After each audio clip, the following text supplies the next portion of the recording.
அனைவருக்கும் வணக்கம். நல்லா இருக்கீங்களா? என்னங்க நம்ம நாட்டில் ஒருத்தருக்கு மனசாட்சி இருக்கா இல்லையாங்க? திருப்பதி ஆஸ்பத்திரியில் பேரண்ட்ஸ் வந்திருக்காங்க. ஒரு பையன் இறந்துட்டாப்புல.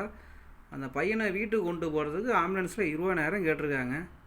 பாவம் அந்த மனுஷன்கிட்ட காசு இல்லாமல் தூக்கிட்டே போயிருக்காப்புலிங்க பைக்கில் வச்சு. இதெல்லாம் என்ன ஒரு கொடுமைங்க. நம்ம நாட்டில் மனசாட்சியோட வாழங்கடா. எவ்வளோ நாட்டாக வாழ போகிறீங்களா? இருக்கிற வரைக்கும் நீ அள்ளி கொடுக்க வேண்டாம், கிள்ளி கொடு. கொஞ்சமாவது